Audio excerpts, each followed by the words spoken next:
Greetings, my dear viewers. The Pyramid on Air. Subscribe to the channel and hit the like button to speed up the release of the next analytical video.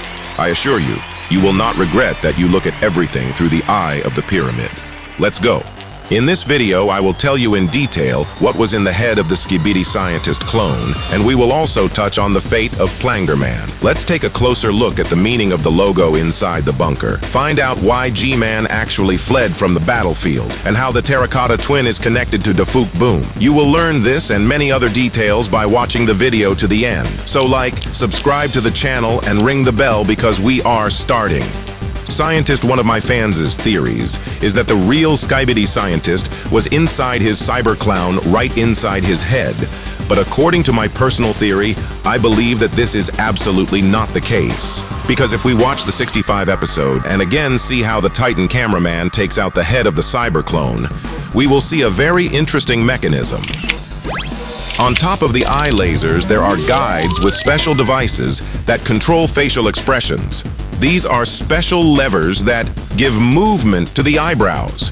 If we go back to episode 67 and watch the scene again, where the upgraded Titan TV man deals with SKIBIDI scientist, we will see the same mechanical devices for controlling eyebrows inside his head. They are the ones who fall after a laser attack. Based on these arguments, we can say that there was no real SKIBIDI scientist inside the head. There were only mechanical components there. And yes, by the way, here are some more interesting details.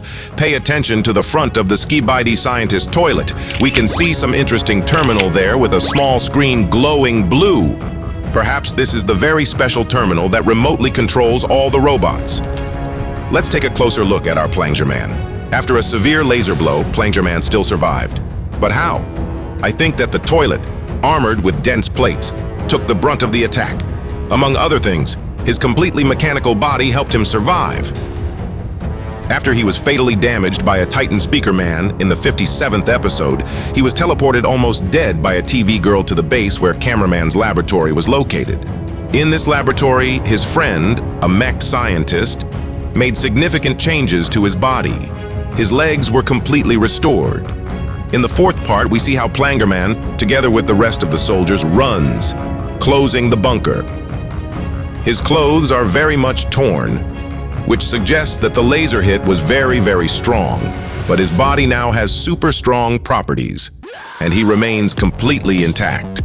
I think he will prove to be a very tough fighter in combat, given the new update. And of course, I am interested in the question of how the turquoise twins knew that he would survive, and one of the twins carried his favorite weapon with him in advance. It can be assumed that in the corridors of this terrible bunker, we are unlikely to find small toilets, so the use of a small plunger may be ineffective. But Plangerman has fierce courage, and as if by magic, doors open in front of him. With his courage, he seems to cut through the enemy's defense like a blade. The hardest moment is when it seems that he is about to die. Something happens all the time, very important, or someone comes to his aid. It is these qualities that make him practically invincible. But he also has weaknesses, for example, thoughtlessness at the moment of an attack of courage. He can rush at the enemy in completely inappropriate emotions, thereby ruining the plans of the entire team. Well, at the moment in this bunker, it is very important to adhere to the teamwork strategy.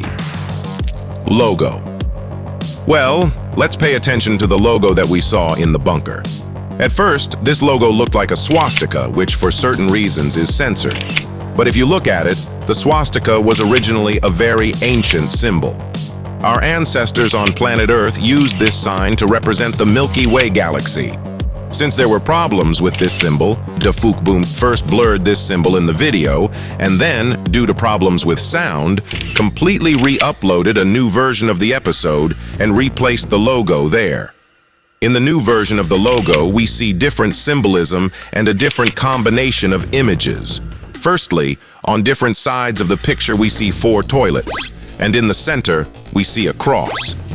In case you didn't know, in ancient and secret societies, the cross was commonly used to represent the cardinal directions.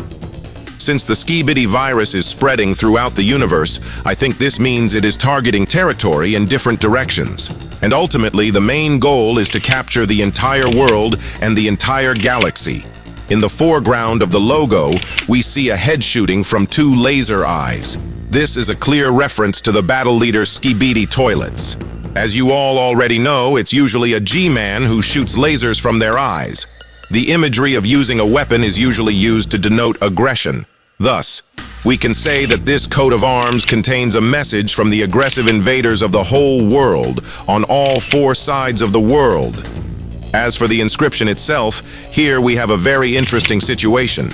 If we look closely, we will see that the inscription is written using the Greek alphabet. Translated from Greek, this word means squid. This is a very interesting Easter egg. Squid is a children's game that gained popularity in South Korea in the 70s. The game is still so popular that on playgrounds and sports grounds in the courtyards of Seoul and other cities, the authorities initially apply the necessary markings for this.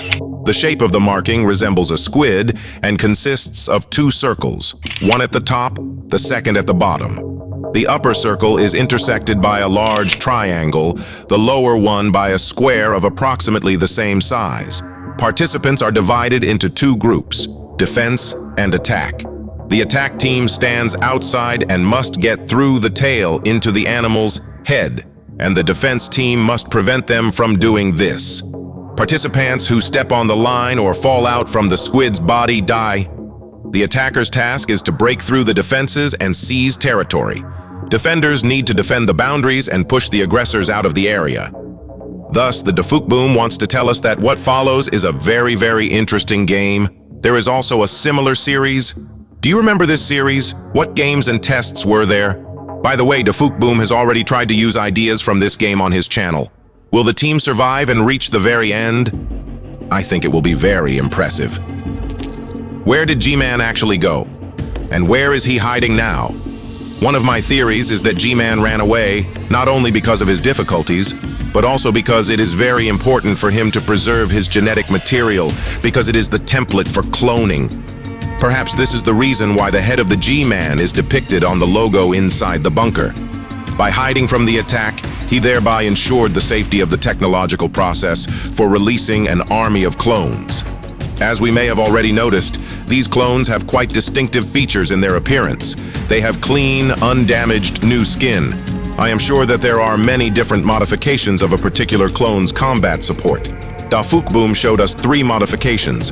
One of them has laser weapons with a quantity of 11 pieces. The second modification contains 4 rocket launchers, and each rocket has 4 projectiles. That is, this modification can fire only 16 shots. The third option is provided by circular saws. As far as I understand, this modification works in close combat and acts as a tank. The rest of his brothers attack the target from a distance. They are also supported by SKIBIDI helicopters. Terracotta. Well, let's go back to our terracotta twin with the white camera. As far as you know, there are 2 terracotta cameramen, one with a black camera and the other with a white camera. For convenience, let's call one of them white terracotta and the second black terracotta. Now let me tell you one very interesting theory. As you all probably already know, we found out that in the first part of the 67th episode of the latest Dafukboom compilation, 2 characters appear in a green glow. It is very possible that Dafukboom is there along with white terracotta. Now let me explain why. First, notice the logo inside the bunker. This logo means that the attacking team is about to play Squid. Dafukboom himself is one of the hosts of this game, and white terracotta helps him. Thus, by agreement, they needed a certain number of players inside the bunker. But not just the quantity. Not everyone had to be about the same size, because the labyrinths and traps inside suggest an average body size. Therefore, Dafukboom agreed with white terracotta to turn the gate resistance to maximum at the right moment. As a result, only those who actually needed Dafukboom to play were inside the bunker. As you already remember from one of my theories, Dafukboom is simply playing the game and filming it all on video so that later he can create a whole film, collecting all the episodes into one big full-length film.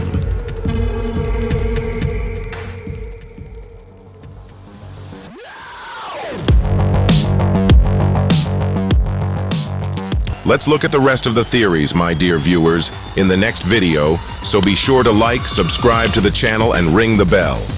I thank you again for staying with me. See you in the next videos. May the power of the pyramid be with you. Good luck.